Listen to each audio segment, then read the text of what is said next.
13 جمعه د نبی کریم صلی الله علیه وسلم د سیرت پاک سے یو څو خبرې عرض کړې. د نبی علیہ السلام او د والدې محترم نوم آمنه، بی بی آمنه. بی بی آمنه په مکه مکرمه کې د یو بهترین خاندان سره د هغې تعلق چې قبیله وې، او د بی بی آمنې د پلار نوم وهب او د تره نوم یې وهیب او دا د خپل تره په تربیت کې وه. عبدالله متعلق ډېرې زیاتې رشتې راتلې او خلکو په خپله دا غوښتنه کوله چې زمونږ لور یا زمونږ خور دا د عبدالله په نکاح کې راشي، ځکه بعضې کاهنانو او نجومیانو دا پیشنګویه کړې وې د عبدالمطلب متعلق او د عبدالله صاحب متعلق د آخر زمانې پیغمبر پیدا کېږي. لیکن د دې د هر چا دا خوښی چې خپل بچي له په یو ښه نسب کې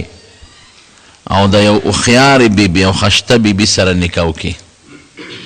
نو د عبدالمطلب دا خواهش و چې زه د دې بیبي آمنې سره د دې خپل زوی د عبدالله نکاح وکړم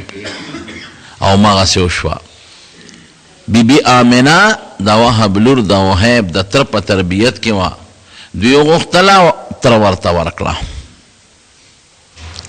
کله چې نکاح له تلل نو دې وخت کې د عبدالله د حضور پاک د والد محترم عمر 19 کاله دی تقریبا. نو دا به قانون و چې نکاح به وشوه نو هغه زمانه کې دا رواج و، نو دا نکاح والا کم زلمی چې به د به 3 یا 4 شپې دا د هغه ښځې په کور کې کولې تېرولې به. دا د هغوی یو رسم او یو رواج او عجیبه داسې وشوه چې د نبی علیه السلام د مور بیبي د تره لور د دې وهیب لور هغه عبدالمطلب ځان له وغوښته، هغې پرې رضا شو، ځکه ما تېره جمعه درته پوره د عبدالمطلب تاریخ ذکر کړی تقریبا. نو چې دی کله نکاح له تلل چاته په لاره ور روانو، نو په مکه مکرمه کې یو یهودنه ښځه وه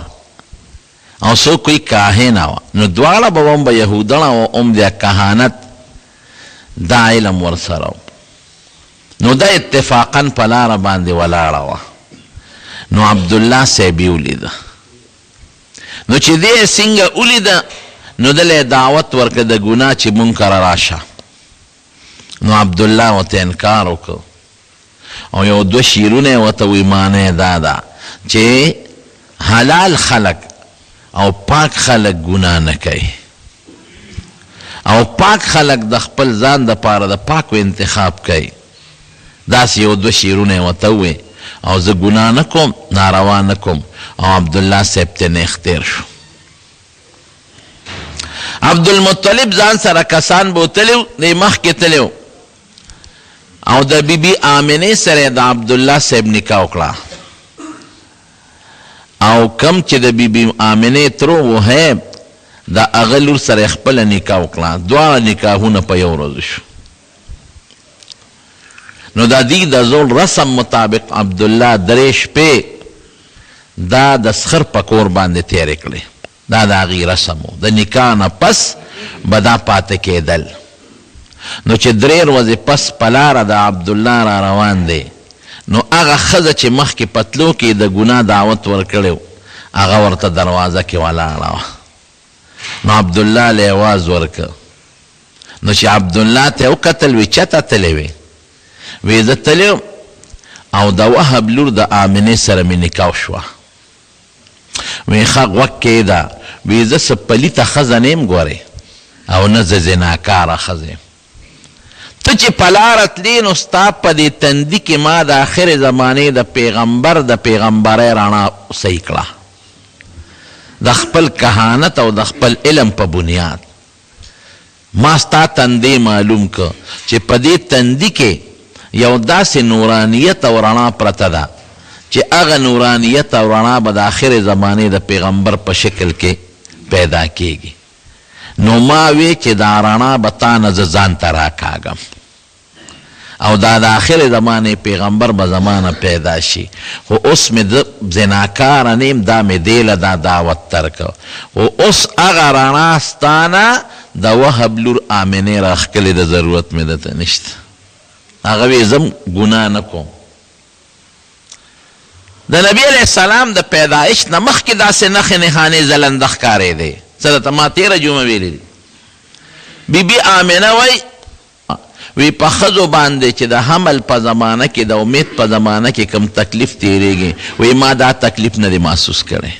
نه مې بوج محسوس کړی دی، نه مې درونوالی محسوس کړی دی او نه ما ته څه تکلیف رسېدلی دی.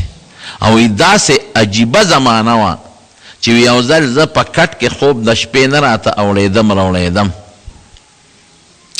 نو ما یو غیبي سړي نه یو غیبي آواز واورېد. وی هغه سړی ما ته وایي چې ای آمنې ته څه خبرې چې ستا په ګېډه د دې امت سردار پروت دی او دا هلک چې پیدا شي دله به نوم محمد اږدې ګورئ صلی الله علیه وسلم. او چې پیدا شي نو یو دم به پی چې هغه دم یې راته وښو. سیرت ابن هشام کې شته دا واقعه. اعیذه بالواحد من شر كل حاسد، اعیذه بالواحد من شر كل حاسد، چې دا یو الله په نوم دې هلک له زه پناه غواړم د الله په نوم د شر د هر حاسد نه چې د حاسدانو د شر نه خدای پاک محفوظ کړي. او عجیبه دا وه چې په دغه زمانه کې په مکه مکرمه کې قاتو مکه کې خو واد غیر ذی زرع دشت او خشک علاقه ده خو بیا هم په دې غرونو باندې د غر دا واړه واړه بوټي کېدل او کبلې به پکې زرغونېدلې نو خلکو به څارو لته ګیا ورکوله. نو د څارو ګیاګانې میاګانې نه وې، باران بند شوی. او چې کله د نبی علیه السلام زما امید پیدا شو د حضور پاک متعلق نو مکه مکرمه کې خدای فراخ سالی پیدا کړه، بارانونه وشو او په غرونو په دشتو ګیاګانې زرغونې شوې او د خلکو د ګډو چیلو او د اوښانو غولاندې د پیو نه ډکې شوې او د خلکو څاروي د وازګو نه ډک شو. وی قسم دې زه پوهېدم چې دا د ما د دې بچي برکات دی چې لا دنیا ته دی تشریف نه دی راوړی، لا پیدا شوي نه دي او په مکه مکرمه کې خدای پاک فراخ سالی پیدا کړه. بیا د پیدایش په وخت کې چې دی کله پیدا کېده نو ناشنا حالات او واقعات سرګن شوي دي. عبدالمطلب وی ما یو خوب ولید، وی زم لاستې مو زما د شان یو زنځیر اوچت شو او هغه زنځیر ته اسمان سره ولګېد، یو سر زما په دې شا پروت دی او بل اسمان سره ولګېد او ناګهانه هغه زنځیر په اونه بدل شو، اونه ته جوړه شو او د هغې اونې خرامونه پیدا شو او په خرامونو کې سانګې جوړه شي او په سانګو کې میوې جوړه شي. وی ډېر خلک راځي چې دا اونه کټ کړي خو یو خشتا لږ دی خوبصورت هغه ته خلک منې کوي، څوک ورته نږدې نه پرېږدي. نو په دې اونه کې چې کمې میوې وې نو ما لاس اوچت که چې ځم ته یو میوه راوشو کوم خو زما لاس نه ور رسېده، زه به زما لاس به واپس را پرېوت. وی دې کې راویښ شوم نو د هغه زمانې چې کوم کاهنانو عالمانو د هغې نه مې د دې خوب تعبیر وغوښت. هغې وی ستا د شا نه به د آخر زمانې پیغمبر خدای پیدا کوي او د هغه دا څانګې د هدایت او دا میوې د هدایت دا به په دنیا کې خورېږي او خلک به ترې فایدې اخلي او څوک به مخالفت کوي راځي چې داونه کټ کی مخالفت به کوي خو خدای به د خلکو د مخالفت نه محفوظ ساتي. وی ته هغه میوې ته ونه رسېدې نو د هغه د نبوت زمانې نه به ته مخکې مرې. وی دا تعبیر ما ته ملو شو او چې کله حضور پاک مبارک پیدا کېده نو عبدالمطلب سے پخپله وی وی زه بیت الله سره خوا کې ناستم، وی دا بیت الله دا دیوالونه د ځمکې لرالل او بیا اوچت شو، او څومره چې په مکه مکرمه کې غټ غټ بوتانو وتېدل. د مکې غټ کافران وی په دغه شپه زمونږ یو غټه بوتخانه او په هغې کې بوتانو، او چې کوم غټ بوت و نو په ځمکه پرېوت. وی مونږ بیا نیغ کو، وی بیا په ځمکه پرېوت، وی مونږ بیا نیغ کو، نو بیا په ځمکه پرېوت، نو بیا هم نیغ کو. وی مونږ کې یو کس وی چې هر څه چل دی خو په دې شپه څه ناشنا کار شوی دی. د نبی علیہ السلام مبارک شاعر دی حضرت حسان ابن ثابت رضی اللہ عنہ، دی وی تقریبا د شپږو اوو کالو دغه وخت کې، د شپږو اوو کالو وی یو یهودي آواز وکړو او چغې کړی هغه یهودي چې د آخرې زمانې د پیغمبر ستاره اوچته شوې ده، او دا هغه ټیم دی چې دې ټیم کې د آخرې زمانې پیغمبر دنیا ته تشریف راوړی دی، او عرب هم په تاسو کې پیدا شوی دی. او وی په جاړه شو، مې چې جاړې ولې کاکاجي؟ وی جاړم په دې چې مونږ وی دا منقبت به بني اسرائیلو ته میلو شي زمونږ قوم ته، خو دا منقبت زمونږ د قوم بني اسرائیلو نه د مکې عربو ته منتقل شو. وی چې مونږ معلومات واغشتل نو دغه وخت کې نبی کریم صلی الله علیه وسلم دنیا ته تشریف راوړه، او مور بیبي وی د پیدایش په درد اس قسمه تکلیف پوه شوی نیم، او یو ناشنا رڼا مې ولیدله، او د هغې رڼا نه ما ته خدای پاک شام او بصره وښول. او مشهوره خبره د ډېرو کتابونو لیکلې ده چې د فارس کم آتشکده وه اخو مجوسیانو اور ته به عبادت کو. 1000 کالو کې هغه نه وه مړه شوې، ځکه هغوی به پکې خپل تیل اچول او د بلولو انتظام به یې کو، هغې ته به کسان ناست و چې دا مړه نه شي. او په دقه ټیم د هغوی هغه آتشکده چې د هغوی هغه کم مرکزي عبادت خانه و هغه ورې مړ شو. او د کسرا د غټې ماڼۍ نه غټې غټ تیږې راوغورځېدلې، نو هغه کاهنان راوغوښتل، وی زما د دې ماڼۍ باندې بېګال زلزله راغله او تیږې ترې راوغورځېدلې، دا څه وجه کیدی شي؟ هلته اطلاع راغله چې د فارس آتشکده هغه مړه شوې ده، دا څه وجه ده؟ نو هغوی لم نجومیانو کاهنانو خبر ورکړ چې په دې ټیم په دې شپه په دې وخت کې نبی آخر الزمان دنیا ته تشریف راوړلی دی. جنات او دا پیریان به بر اسمان ته ختېدل، دا خدای په اسمان بند کړل. نو هغوی خپلو کاهنانو او جادوګرو له اطلاعات ورکړل چې څه نوې معامله پېښه شوې ده، زمونږ بره د اسمان تلل بند شوي دی او منع شوي دی. بهر کیف چې کله پیدا شو نبی کریم صلی الله علیه وسلم مور بی بی وی عجیبه کیفیت و چې دی پیدا شو، نو د اسمان ته ګوته نیولې وه، لا ماشوم دی و اسمان ته یې ګوته نیولې ده. او مشهوره خدا ده چې په 12 د ربیع الاول دنیا ته تشریف راوړی دی، لیکن کم محققین چې دي تاریخ دانان او د سیرت لیکونکي هغوی چې کم تحقیقات کړي دي نو دا تاریخ ټیک نه دی، ځکه په دې د ټولو علماو اتفاق دی چې ورځ د ګل وه، د ګل دا ورځ ډېره زیاته بختوره ده، د حضور پاک پیدایش د ګل پر ورځ، او مدینې منورې ته چې هجرت وشو مدینې شریفې ته ورسېد دام د ګل ورځ وه، او وحی چې نبی علیه السلام ته نازله شوې ده دام د ګل ورځ ده. نو یو ځل د نبی علیه السلام مبارک نه چا د ګل د ورځې تپوس وکړه د روژې، وی صاحب که زه د ګل پر ورځ روژه ونیسم د دې روژې څه فضیلت دی؟ نو حضور پاک وفرمایي وی د ګل پر ورځ پیدا شوی او د ګل پر ورځ ما له وحی راغلی ده، نو وی د ګل ورځ خو ډېره مبارک او بختوره ورځ ده. مسلم شریف کې حدیث دی، او یو حدیث کې راځي چې نبی علیه السلام به د ګل پر ورځ عموما روژه نیوله، د ګل پر ورځ باندې. نو د ګل ورځ دا بختوره ورځ د رڼو ورځ د ګل وه او میاشت د ربیع الاول وه. نو چې د ګل ورځ او د ربیع الاول د میاشت دوی حساب کوي، او د اصحاب الفیل چې تیره جمعه مې قصه کړې وه د هغوی د هلاکت 50 ورځې تېرې شوې وې، نو دی وی چې دا 12مه نه جوړېږي، په دغه کال 12مه دا کیدی نشي، نو څوک 8 د ربیع الاول یادوي، خو زیات تر محققین 9 د ربیع الاول یادوي. او د اپریل میاشت وه، او څوک 20 یادوي، او څوک 20 تاریخ یادوي 22 اپریل، او د سحر 20 منټه د پاسه 4 بجې. په هغه ګړی نه وي په هغه زمانه کې، خو دا دوی د منټونو حسابونه کړي دي چې په هغه ورځ د نبی علیہ السلام د پیدایش ټیم سو سبا ختلیو او نور ته خطو ته لا ډېر ټیم پاتې و نو هغوی چې حساب کړی دا 20 منټه د پاسه 4 بجې تقریبا جوړېدلې چې څنګه پیدا شو عبدالمطلب خدا ناشنا واقع ولیدله نو زر راغی د خپل زوی کور ته د عبدالله صاحب کور ته او چې څنګه راغی نو تپوس یې وکړه هغه ته خو د انګور پته وه وی دا ماشوم خدای پاک پیدا کړی دی وی شا بزرې ټوکله کې ونغاړه او مال یې راکړه نو عبدالمطلب ته په لاس کې واغېسته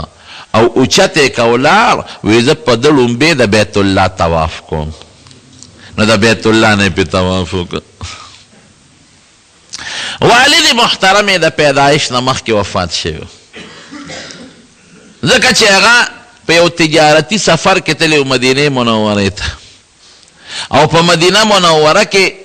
د هغه ماماخیل خو مدینه منوره کې ما تیره جمعه درته ویلي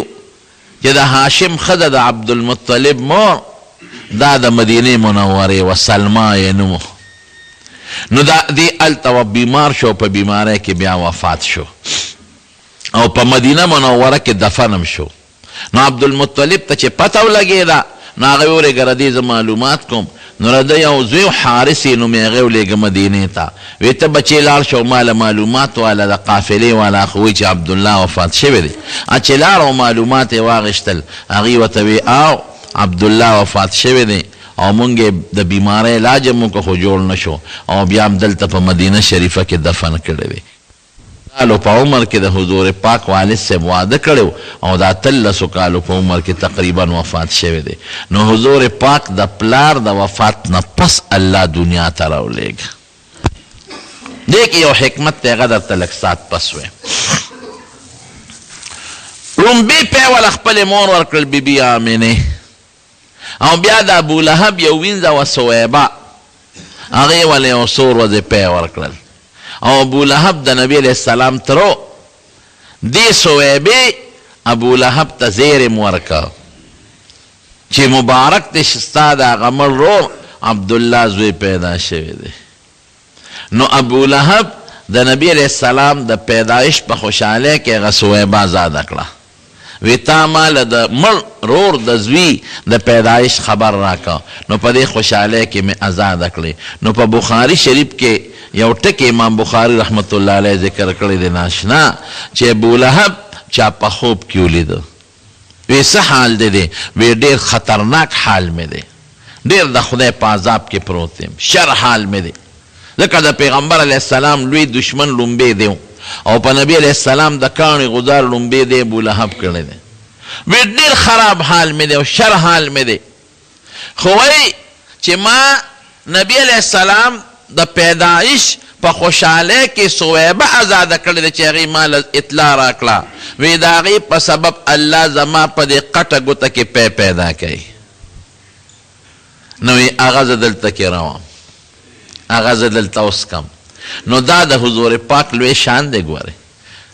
دلته بعضې زمونږ طالبان یو سوال کوي وی د کافر متعلق قرآن شریف کې راځي چې لا یخفف عنهم العذاب ولا هم ينظرون چې کافر ته په عذاب کې تخفیف نه راځي عذاب به ورته اسانیږي نه په جهنم کې او نه به ورله خدای مهلت ورکړي نو دا دته د اسانتیا ولې راغله چې دا پی په دوزخ کې څکي نه د هغه پیو فایده هغه ته نه میلاویږي د جهنم خو دومره تیز تاو دی چې دا خو لا د ګوتې پوټې غوندې پی دی چې بالټۍ پکې ورواچوې لا د بالټي نه به نه جدا شوی چې الوتې به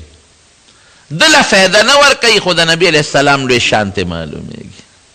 او هغه له افسوس ورکوي چې نیکبخته صرف د هغه په پیدایش د خوشحالي کړې ده نو ګوته کې د پی پیدا شي که ایمان دې پرې راوړی وي نو چې څومره د پیو چینو کې به په جنت کې پروت وي نو سویبې ولې یو څو ورځې پی ورکړل هغه د ابولهب وینځئ نو بیا خدای پاک نبی علیه السلام د بیبي حلیمې په قسمت ورورسه دا په طائف کې بنو سعد یو خاندان دی هلته اوسېدله او د بانډو د طائف آب و هوا ډېره مزیداره اوس هم د طائف آب و هوا ډېره ښایسته ده ډېرې ښکلې میوې پکې کېږي او ډېرې ښایسته اعلی سبزی پکې کېږي او یخ وطن د مزیدار اعلی مکې مکرمې نه بار یو غر دی او د هغه غر نه شاته تقریبا 100 کیلومیټر لګ بګ به طائف راځي نو دا غځای ښځې به کال کې یو ځل راتلې او په مکه کې به ماشومان کتل چې چا ماشوم پیدا شوي چې مونږ یې ځان سره 100 تربیت یې وله وکړو دیانې به وې نو هغې کې به د هغې فایده وه او د مکې د خلکو هم دا یو رسم و رواج و چې خپل ماشومان به بانډې ته لیږل ځکه هغې به وی د شهري خلکو د شهر آب و هوا ټیک نه او د بانډې آب و هوا مزیدار او بیم خشته هوا مزیدار او د بانډو جبه عربي اصلي وي او شهر ته ښار ته خو هر قسمه خلک راځي نو جبه یې ګډه وډه شوي نو خلکو به خپل ماشومان ورکړل هغې به وله پالل او دوی به وله پیسې ورکول نو بیبي حلیمه رضی الله تعالی عنها وایي وی دقسې د طایف د بنو سعد زمونږ ښځې لاړی زنانه چې دو دا له ماشومان ګورو چې مونږ یو ساتو پیسې پې وګټلو وی چې رالو په مکه کې معلومات کول نو وی زما چې څومره ملګرې راغلې وي هرې ملګرې ته یو ماشوم میلاو شو او وی پیغمبر علیه السلام ته چا غاړه نه یې ښوده خلکو به وی دې کور کې یو ماشوم پیدا شوی دی 7 ورځې مخکې نو چې رابلل تپوس بیا وکړو نو د پلار نشته دا یتیم دی د پیدایش نه مخکې پلار وفات شوی دی نو چې هغه ښځو به ورته غاړه نه یې ښوده چې دا یتیم دی نو موږ له به څه راکړي پلار یې نشته نو موږ له به څه راکړي وی ډېرې ښځو پې چکر ولګو خو دې چا هم قبول نه که وی زم په ړومبي ځل لاړم چې تپوس مې وکړه وی چې پلار یې د پیدایش نه مخکې وفات دی وی ما وی چې دا ماشوم نوړم ما له به څه راکړي څه پیسې به راکړي خو ما نورو ملګرو ته مې ماشوم میلاو شو او ما ته میلاو نه شو نو مې چې تشه ځم نو زه دا ماشوم به خیر ځان سره بوځم نو رالم او نبی علیه السلام مبارک دا ماشوم مې ځان سره اوچت که چې تشه نشم تللی وی زما ته څه پته وه چې دا خو په دنیا کې واقع یتیم دی خو د خدای په نزد د یو لوی مقام او مرتبې خاوند دی وی ما چې دی څنګه اوچت که او ما خپلې سینې ته واچو ګسې سینې ته ځکه د ما خپل بچی مو نو وی ده زما ګسه سینه نه اخېستله جړلې نو ما زر دی بلې سینې ته که نو وی زما ښې سینه یې واخېسته او ګسه سینه زما هغه بل بچي ته ژوه او چې په لاره تلو نو په کومه قچره چې ما سورلي کړې وه نو یې ډېره لاغېره وه او ډېره ټپه وه او ما به شړله او قافله کې سفر نشو کولی رستو رستو به کېدله او چې ما نبی علیه السلام مبارک په غېږ کې واغېشته او په هغه قچره څاروي باندې سور شم وی قسم دی چې زما څاروي د نورو څاروو نه مخکې روانو نو ما ته د قافلې خلک وی چې حلیمې دا همغه څاروی دی که دا د مکه کې بدل کو مې چې نه دا همغه څاروی دی خو ما له خدای یو برکتي ماشوم په لاس راکړی وی قسم دی چې زما په سینه کې دومره پیدا شو چې نبی علیه السلام به موړ شو زما خپل بچی به موړو او زمونږ په علاقه کې په دغه زمانه کې قات و قات ګیاګانې نه وې نو زما ګډې چیلی او څاروي چې به زما بچو سرن له بوتلل نو ماښام به ماړه راتلل وی زما څاروي سر به شو غلاندې به یې د پیو ډکې وې او خلکو به خپلو غلامانو ته او بچو ته وي چې تاسو څاروي نار راولئ او د حلیمې څاروي ماړه راځي دا ولې هغې سره یو ځای د هغې څاروو سره څاروي سره وی وی بیا به خلکو زما څاروو سره یو ځای څاروي سرول خو بیا به هم د خلکو څاروي نار راتلل او زما څاروي به ماړه راتلل او غلاندې به یې د پیو ډکې وې وی قسم د ما د پیغمبر علیه السلام مبارک په بوتلو په دغه څو ورځې کې دننه دننه د هغه برکتونه محسوس کړي دي او ما لیدلی دي او ما به دې کله د خپلې بلې سینې ته واچو د پیو دپاره نو نبي علیه السلام په ماشوموالي کې هم ډېر انصافدار و وی د هغه خپل بل رورپی ته به د خوله نه اچول هغه به یې نه رول هغه خپله سینه به یې رودل هغه بله به یې نه رودل او عجیبه ناشنا ټکې سیرت ابن هشام کې شته او په مستد احمد کې هم شته او نور علما هم لیکلي دي چې نبي علیه السلام مبارک به ما دې مونږ ورته اورڼۍ وایو که نه ماشوم نه چې کوم لومبې ټوکله ته وایي وایي ما به په اورڼۍ کې دې واچو نو ماشومان خو لتې وایي چې ویس پړی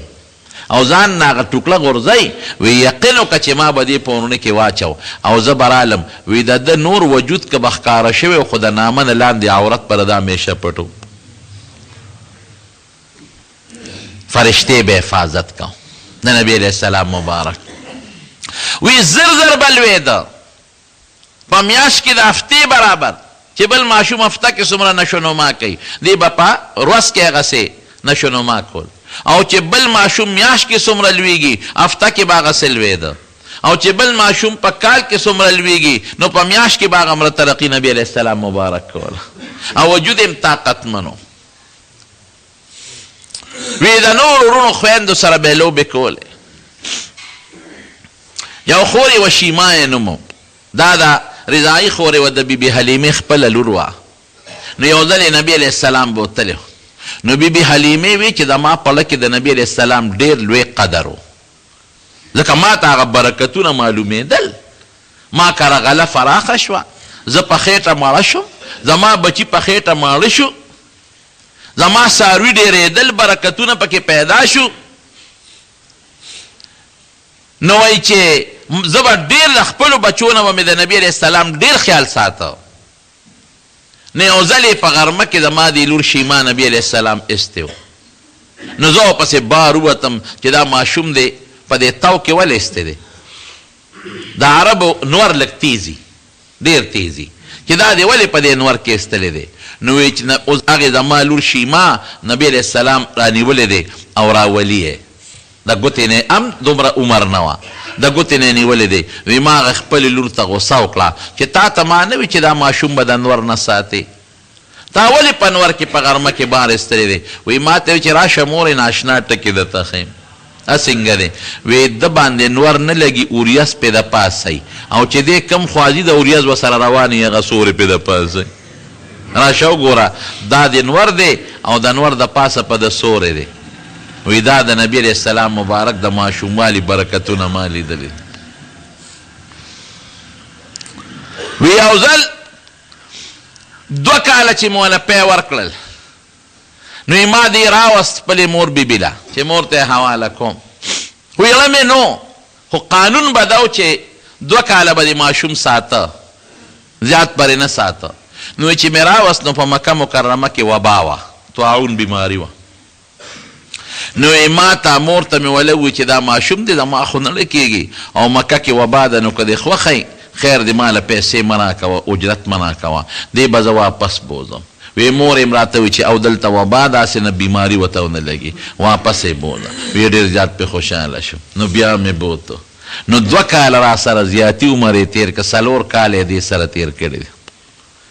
وی یو ځل په طایف کې یو میله لګېدلې وه نو مونږ هغه میلې ته ولاړو دا جادوګر دا خپل جادوګري ښکاره کوي که نه جادوګري په دې میلو کې اوسمي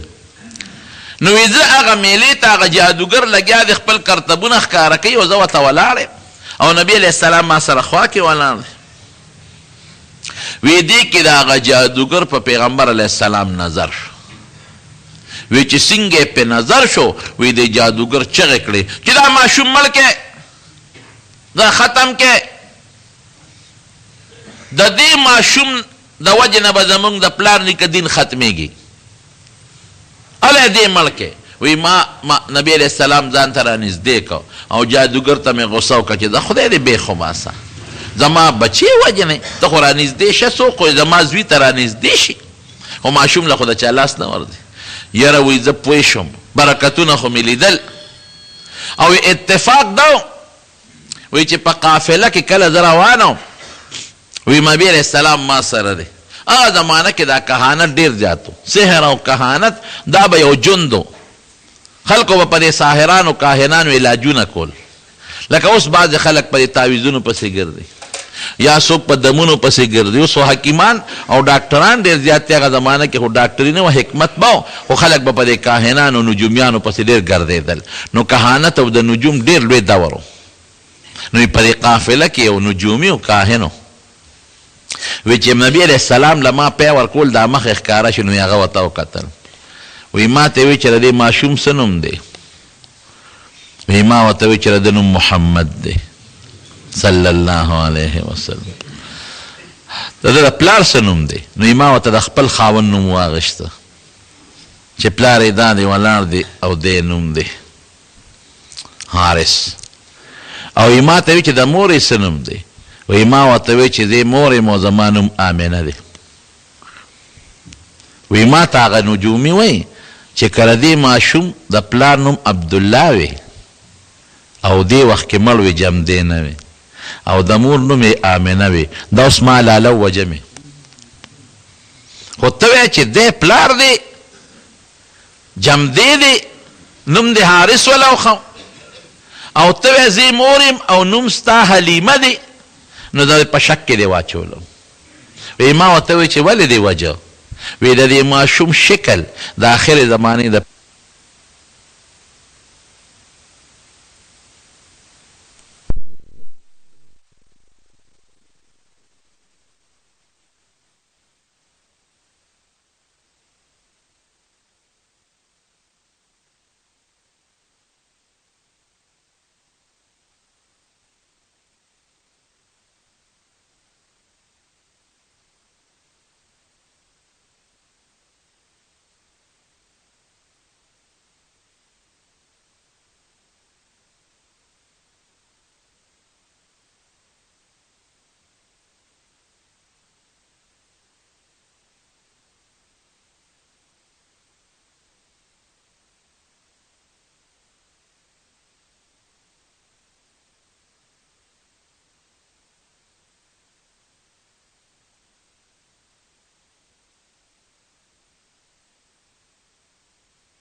پلار نوم به عبدالله او د مور نوم به آمنه. نو د دې په دې وخت کې په شک کې واچولو. وایي ما چې شکر دی چې خپل نوم مې ورته ښوولی دی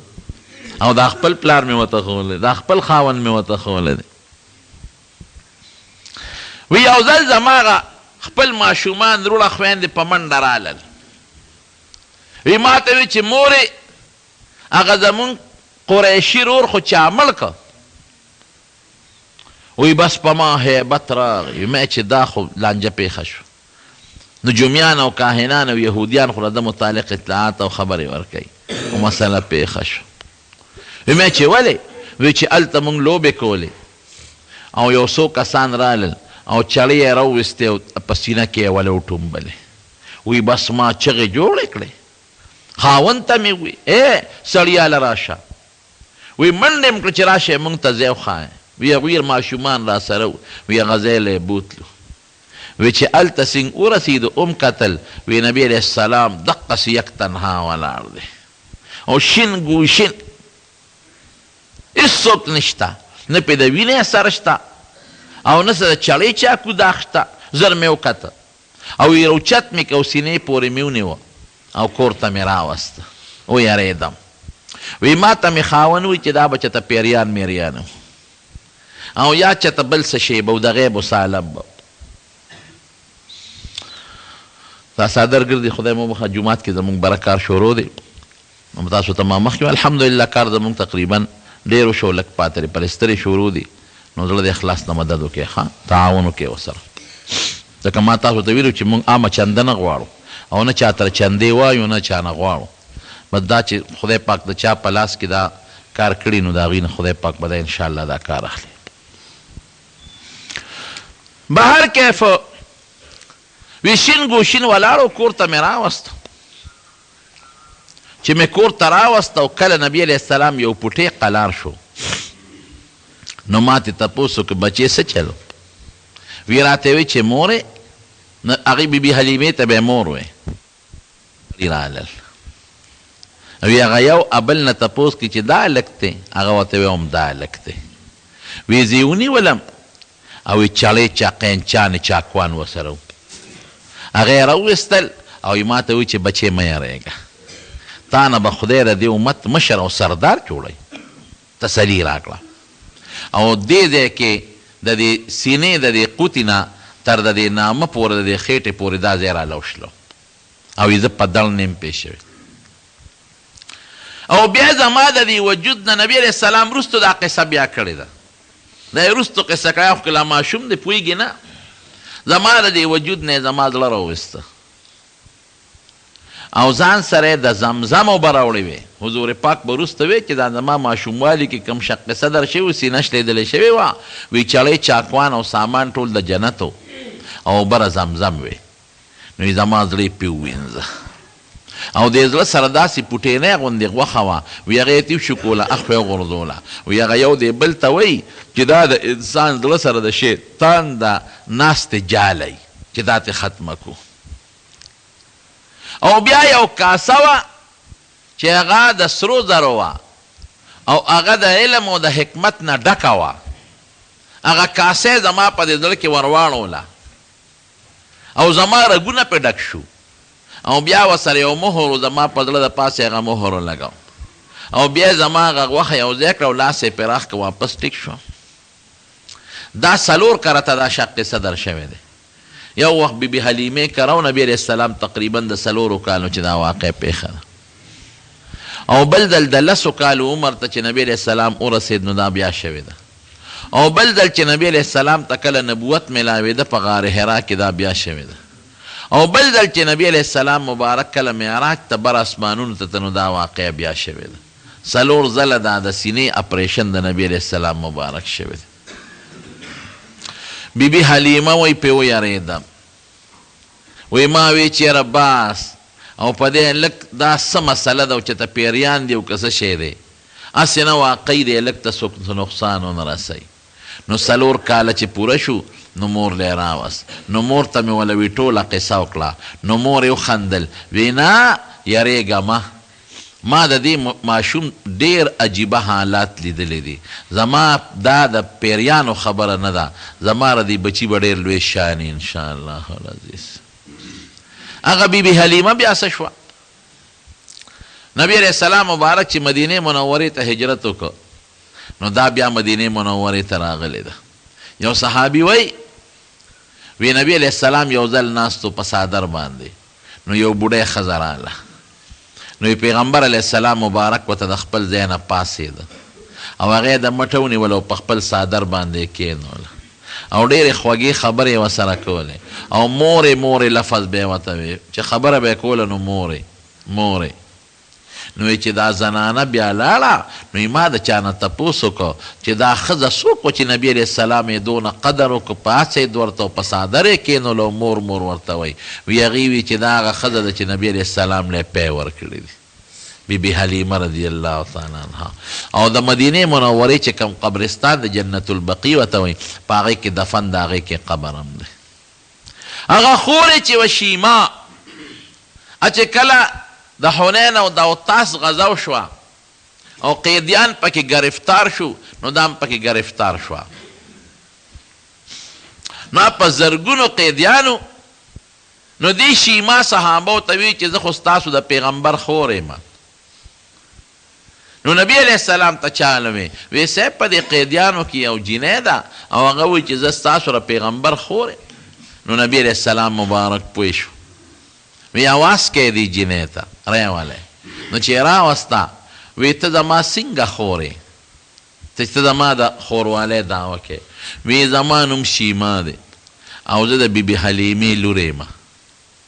او ما او تا په ماشوموالي ډېرې لوبې کړې دي او تا ته زه یو نښه ښیم که ته وایې چې دا دروغ وایي نو یو نښه درته ښیم وی څه نښه ده؟ نو هغې ورته لاس ښکاره که وی ما ورته لوبې کولې نو ته ما ته غوسه شوې نو وی تا په ما چک لګولې وی ستا د غاښونو نښه زما په دې لاس تا ده پرته ده. نو د حضور پاک مبارک تا ماشوموالی رایاد شو، سترګو کې اوښکې وګرځېدې. صحابه ورته وی دا خو زما رضایي خور ده، نو که خوښه نو دا به ازاده کړو، خوشې به یې کړو. نو د هغې د برکت نه شیما وایي زه دومره بختور یم چې زما د برکت نه زما د ټول قوم واړه او لوی او ښځې قیدیان چې څومره ټول آزاد شو. مور بی بی بیا مدینې منورې ته لاړه د حضور پاک، بی بی آمنه سعدیه. نو د خپل پلار د خپل خاوند د قبر زیارت او ملاقات له نو ام ایمنه هم ورسره وه، دی وینځه وه او نبی علیه السلام هم ورسره وه، خو پیاده مزلې وې، وخت به پرې ډېر لګېده. قافله تله نو دا پکې لاړه. نو هلته د خپل خاوند عبدالله د قبر زیارت وکړه. نو واپس راتلل په قافله کې. نو مکې مکرمې نه بعد د بدر سره خوا کې یو کلی د علاقه د ابوا ورته وایي، په هغه ابوا کې ناجوړه شوه او په هغې کې وفات هم شوه. نو په ابوا کې یو غر دی، یو غونډی د ما لیدلې، زه ورلتلې. نو هلته کې د نبي علیه السلام مبارک د مور د بی بی آمنې د هغې قبر دی. نو نبی علیه السلام د پلار نه خو یتیم پیدا و، پیدایشي یتیم چې ورته وایي، او مور یې تقریبا دغه د 4 کالو بلکې لږ عمر یې زیاتو، دغه وخت کې مور وفات شوه. نو ام ایمن ځان سره بیا مکې مکرمې ته راوسته. رونو دې کې څه حکمت و؟ عقل خدا وی چې پلار یم جم دی وی او مور یم جم دی وه، چې دا د یتیموالی دا دور پیړو راغلی. نو دې کې د الله یو حکمت دی. قرآن شریف کې الله تعالی په خپله فرمایي الم یجدک یتیما فآوا، وی ته ما یتیم نه وی منتلی، ته خو یتیم وی، یتیم می پیدا کړی وی. نو فآوا ما دل یو ټکانه درکړه، یو مأوا مې دله درکړه. تاړو د یتیموالی اړو سکه دې نه ده کړې، اړو چا محسوس کړی نه ده چې دی یتیم دی. ځکه چې د چا پلار وي نو پردي خلک هغه توجه نه ورکوي، او چې یتیم نو خلک ول ډېره زیاته توجه ورکوي. نو ما د خپل نیکه تربیت له راوسته چې عبدالمطلب دی، هغه د تربیت وکړو. نو د عبدالمطلب د وفات نه پس د تره تربیت وکړه ابو طالب، او دواړو دله داسې تربیت وکړه چې داسې تربیت به څوک د خپل بچي مونه کړي. وجدک عائلا فاغنا، اسم دیم نو ما غني کړې، ما دله بلا مالونه درکړه، خو نبي علیه السلام خو به ساتل نه، هغه به یې ویشل. وجدک ضالا فهدا، دې صورت کې راځي د شریعت علم د سره نو، شریعت نه خبر نه وي، قرآن مې درته نازل کړي. شریعت نه مراد قرآن دی، رو مې درته قرآن نازله. نو بیا ورته وروسته وایي اما الیتیم فلا تقهر، وی پتا د یتیمې دور تیر شوی دی، ګران دی که آسان دی سخت دی. نو که بل یتیم نه راشي ګورې غصه به ورته نه کوې، پتا تیره ده دا خبره. دا الله د هغه یتیم د دور هغه حکمت په خپله ذکر کوي چې پتا د یتیمانۍ دور تیر شوی دی، نو د نورو یتیمانانو خیال ساته، ګرانو که آسانو. که ډېر مالم یتیم سري، دولت مې خلک یې خیال هم ساتي، خو په زړه کې چې د اختر ورځ راشي نو د په یتیم څنګه تېرېږي. بیا ارمان چې نن هر یو پلار خپل بچي له پیسې ورکوي او په سر وله لاس ایږدي او بابا ورته وایي، که نن زمان بې نو ما به مته بابا ویلی، زما په سر به یم لاس راښکلی وي، او ماله به م یو 5 روپۍ د اختر خو راکړی وي. نو پتا د یتم د یتیموالي زمانه او دور تیر دی، هغه سوچ وکړه ځان ته، د نورو یتیمانانو خیال به وساتې. د دې وجې نه نبي کریم صلی الله علیه وسلم د یتیم متعلق ډېر زیات ذکر کړی دی. د یتیم په سر چې چا لاس راښکه، د یتیم په سر د رحم لاس راښکه، رب العالمین به دې انسان باندې رحم کوي. او نبی علیه السلام فرمایي چې چا د یتیم کفالت وکړو، یو یتیم د هغې کفالت دا چې د ډوډۍ د جامې تنظام، دارنګې د سکول، دارنګې د دیني مدرسې، خو چې پوره تربیت یې وکړه لکه د خپل زوی. نو نبي علیه السلام فرمایي وی زه او هغه سړی به په جنت کې داسې یو ګوتې مبارکې داسې کړلې. د یتیم کفل چې د هغه تربیت کوي، هغه انا وکافل الیتیم، وی هکذا په جنت کې به دقسې یو دا ګوتې مبارکې داسې کړلې، لږ غوندې فاصله پکې وساتله، ځکه د پیغمبر مرتبه خو اوچته ده. او د یتیم مال به نه خوري، قرآن شریف کې راځي الذين ياكلون اموال اليتامى ظلما انما ياكلون في بطونهم نارا وسيصلون سعيرا. یتیم مال به په ظلم نه خوري، او که د یتیم مال دې په ظلم باندې وخوړو نو خېټې ته د جهنم اور ور واچو. اور د دې وجه نه چې کوم سړی مړ شي او یتیمانان بچي ته پاتې شي نو موږ ورته وایو دا اسخاتونه ولا مه تقسیموئ، مه تقسیموئ اسخاتونه. هغه یتیمانان دې خو هسې مړ شو لال ختم شو، دا مال خو اوس د ده نه دی، دا خو د هغه یتیمانانو بچی دی. د هغه یتیمانانو مال مه بربادوئ، دا د هغې مال دی. دې پسې خیراتونه مه کوئ، دا خو یتیمانان دي، دا خو نه پوهېږي. نو پسې خیرات کوه او ما پسې ده به ځان پسې په ژوند کو که نه. که یو بالغ زوی پکې وي نو بالغ د خپل طرف نه پسې خیراتونه کولی شي، خو د یتیمانانو مال به نه خیرات کوي. دا د هغې حق دی، ظلم به ورسره نه کوي. ووجدک عائلا فاغنا، تم مال د سره نو ما غني کړي نو که بل اما السائل فلا تنهر، که بل فقیر راشي او سوال د نه کوي ګورې ویې نه رټې ښه پتا دا ده ورتېر دی. وجدک ضالا فهدا، قرآن در سره نو ما د قرآن لوی نعمت تله درکه نو اما بنعمت ربک فحدث، د الله دا لوی نعمت چې قرآن دی دا اوس بل ته ورسوه، دا د دې شکریه شو. بلکې دنیا ته الله وښایي چې هغه انسان چې پلار پیدایش نه مخکې وفات او مور په ماشوموالي کې وفات ته چې زه غواړم د هغه نه داسې شخصیت جوړولی شم چې تر قیامته پورې د کربونو اربونو خلکو مقتدا او رهنما به دا زه کولی شم. خدای پاک یې خلکو ته ښایي، نور حکمتونه هم پکې دي.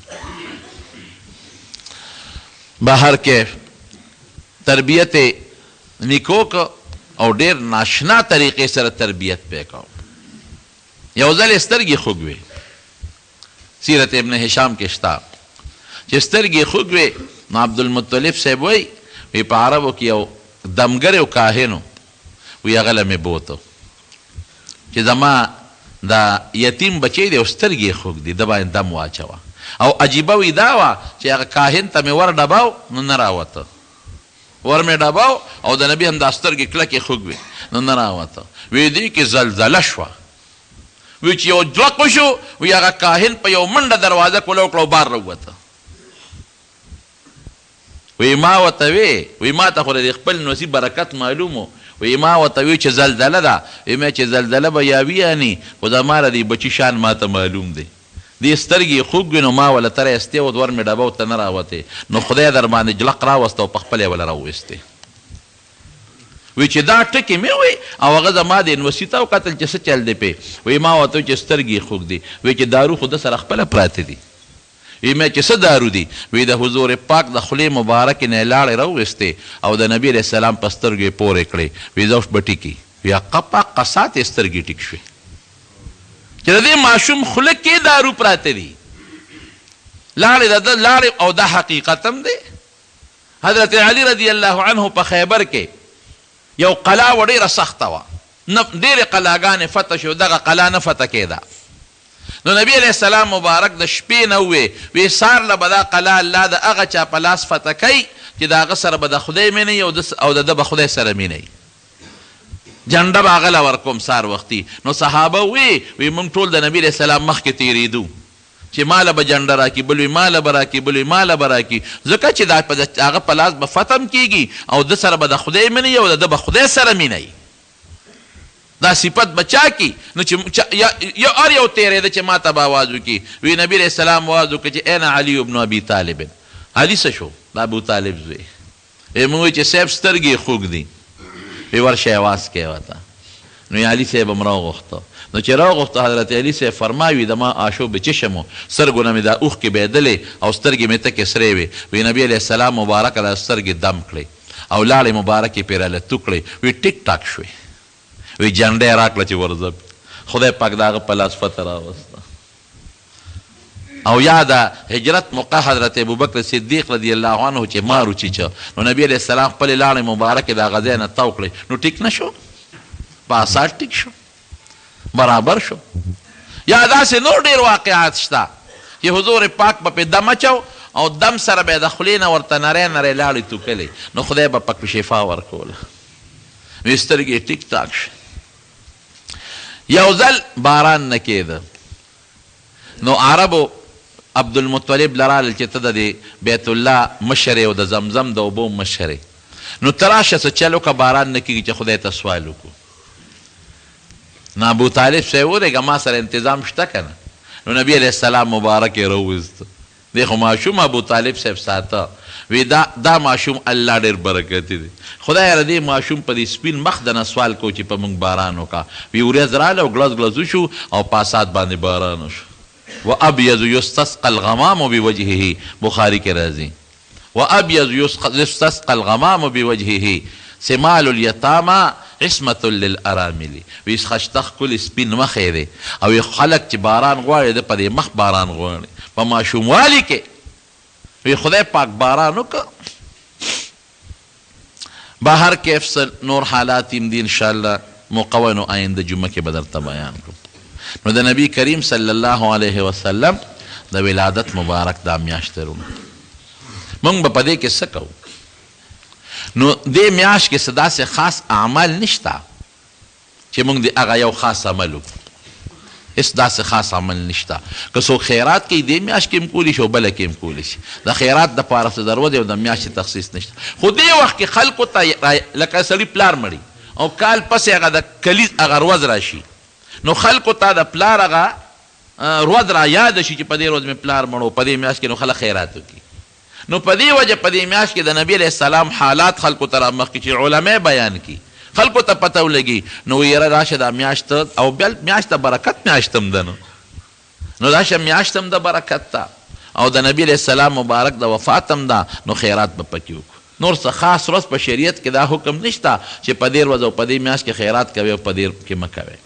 بل درود شریف لږ زیات لوستل پکار دی په نبی علیه السلام مبارک بل رونو موږ به په دې میاشت کې د پیغمبر علیه السلام په پیدایش د خوشحالۍ اظهار کوو بالکل به د خوشحالۍ اظهار کوو موږ په دې ډېر خوشحاله یو الحمدلله چې موږ له خدای دومره عظیم پیغمبر راکړی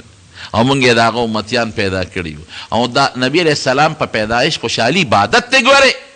الله پې خوشحالیږي خو په هغه طریقه به کوو چې د شریعت د دایرې نه پکې بار ونځو په هغه طریقه به کوو څنګه چې صحابه وکړي دي او څنګه تابعین وکړي دي او څنګه ائمه او حضرات وکړي دي نو دا بعضې خلک کوي داسې په دې پنجاب کې خلک دا زمونږ په تن خو لا ګزاره کوي زه پروس کال تللی وم پنجاب ته نو هلته کې د شپې را روان یو ځای کې هم دا ورځې وې نو صاحب چې هلته مې وکتل چراغان دي او بلفونه دي او څه لوی نخرې پخرې دي ما نه یېره وه خبره داسې نخرې دي چې دا دیوالونه او دا دوکانونه او دا بلډینګونه د دې بلفونو ډک دي او شپه ده د شپې خو دوکانونه هلته کولاوي مې او بند مې د ښځې دي او نر دي او کیرونه دي او پی دي او شربتونه دي ما هغه ډرایور نه تپوس وکړو چا چې په لاره به وتلم مې دا څه شی دی وی آپ کو پته نہیں میں بولے عید میلاد النبی ہے نا دا خو عید میلاد النبی دی که نه میں مونځ نه کوې کم بختیانو روژه نه نیسې او دا چراغان کوي او پنجابي ته چا ویله که وي دغه دا وي دا مونځ ولې نه کوې وی دا جنوری پروری کې په دې کې به د پلار راله اودس کوي او دا په هر جمعې کې به جومات ته د پلار دی بیا او روژه به هم نه نیوله هلکه روژه ولې نه نیسې وی پټان جانې روزه جانې پښتون پیشه او روژه پیشه او چې روژه ماتې به شو روژه به یې نه مونږ بیا نه کوو چې روژه ماتې به شو نو خپې به یې مخکې پیکوړو ته راته وکړې وې هلکه وی ظالمه وی روژه هم نه نیسې او مونځ هم نه کوې او پیکوړو کبابو ته د مخکې نه خپې ته وکړې دي وی څه کافر درته ښکارم روژه به هم نه ماتوم نو هغې نه مونځ کوي نه روجې نیسي خو یو څیز دی دا نه کوي او بس دغه کیرونه میرونه په دا شپه کې پاخه کړي او بې ستري او بې پردګي پکې وکړي خړیره او په دې به هم خدای بخي